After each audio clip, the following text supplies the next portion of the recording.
চৰাইদেউ জিলাৰ মৰাণহাট আৰক্ষী থানাৰ অন্তৰ্গত মৰাণ শান্তিপুৰ বিজয় ৰাইচ মিলৰ কাষৰ পৰা শনিবাৰে সন্ধিয়া প্ৰায় 6 বজাত সংঘটিত হয় চুৰিকাণ্ডৰ ঘটনা।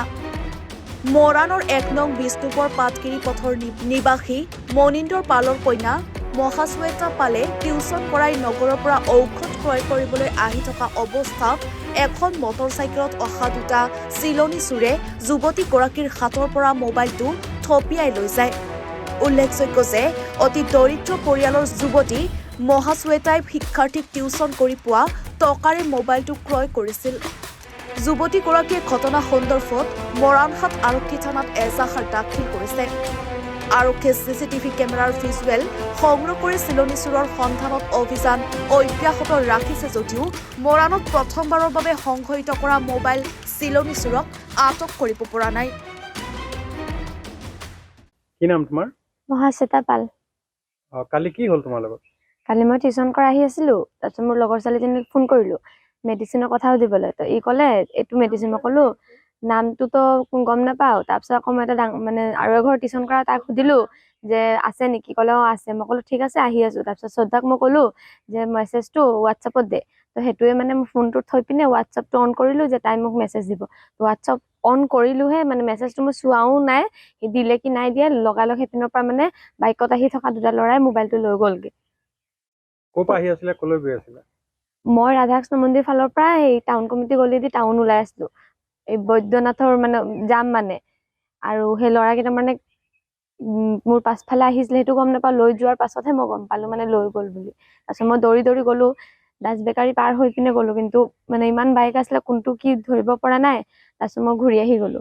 আহোতে মোক ওচৰৰ এটা মানে ল'ৰা দাদা এটাক লগ পালে, মোক ক'লে কি হ'ল, তো মোক ক'লে এনেকে এনেকে। তাৰপিছত ক'লে থানাত যোৱা। তাৰপিছত মই গ'লো থানালৈ। থানাত এজাহাৰ দিলা নি? অঁ দিলো। কি ক'লে আৰক্ষীয়ে? আৰক্ষীয়ে ক'লে মানে মোবাইলৰ বাকচটো লৈ আহিবলৈ। তাৰপিছত মই আকৌ মানে ঘৰ আহি পিনে সেই মোবাইলৰ বাকচ আৰু ডকুমেণ্ট যি আছিলে সেইখিনি লৈ গ'লো। তাৰপিছত আৰক্ষী তাত মানে কিবা মোবাইলটো ব্লক কৰি দিলে নে কিবা ক'লে আৰু। হয়, কেতিয়াৰ ঘটনা হ'ল এইটো? কেইটা বজাত? কালি 5-6টা বজা নাছিলে, 6টা বাজিব 10 মিনিট এনেকৈ, মানে পুৰা একজেক্ট টাইম নাজানো, মানে খালি ইমানটো মনত আছে 6টা বাজিবলৈ 15 মিনিট থাকোঁতে মই টিউচন ঘৰৰ পৰা ওলাই গ'লো। তাৰ পাছতে মানে সেইডোখৰত এনে ঘটনা মৰাণ অঞ্চলত প্ৰথমবাৰ হৈছে। তেনে সময়তে মৰাণৰ মানুহক কি বুলি ক'বা? কম যে আজিকালি আৰু ৰাস্তাত মোবাইল ভালকে চলাব। আৰু মানে মোৰ মোবাইলটো হেৰুৱাৰ কাৰণে মোৰ বহুত দুখ লাগিছে। মই বহুত কষ্টত টিউচন কৰাই লৈছিলো। সেইটো মানে কোনোবাই মানে মই বহুত দুখীয়া ঘৰৰ হয়। মোৰ ওচৰত মানে এইটো কিনিবৰ কাৰণে মই 6 বছৰ মানে ৱেইট কৰাৰ পিছত কলেজ লাইফতো মোবাইল ইউজ কৰা নাছিলো। তাৰপিছত মানে পাছত টিউচন লৈ পিনে টিউচন কৰা মোবাইলটো মই কিনিছিলো। মানে সেইটো মোবাইলৰ জেগাত বহুত দামী মোবাইল আহিলেও মানে সেইটো জেগা নহ'ব আৰু বহুত কষ্টত লোৱা। কিমান দামৰ মোবাইল? এনেতো 20,000 আছিলে, মোক 300 টকা অকল কমাই 19,700 টকা লৈছিলে। কিমান দিন হ'ল? এই ডিচেম্বৰ মাহত 2 বছৰ হ'ল হয়। বাইকত অহা ল'ৰাকেইটাক চিনি নাপালা? নাপালো। হেলমেট পিন্ধি আছিলে নেকি? হেলমেট মই মানে যেতিয়া মোৰ হাতৰ পৰা লৈ গ'ল, মোৰ কি হ'ল বুলি মই মানে 1 ছেকেণ্ডৰ কাৰণে মানে ৰখি গৈছো। তাৰপিছত মই দৌৰি দৌৰি পিছফালে গৈছিলো। মৰাণৰ পৰা ৰাজু মিশ্ৰাৰ ৰিপৰ্ট, এনিভাৰো 24। জুবিন গাৰ্গৰ গীতসমূহৰ ওপৰত আধাৰিত গানে কি আনে নামৰ এটা সুন্দৰ অনুষ্ঠান আপোনালোকৰ ওচৰলৈ আহি আছে অতি শীঘ্ৰে।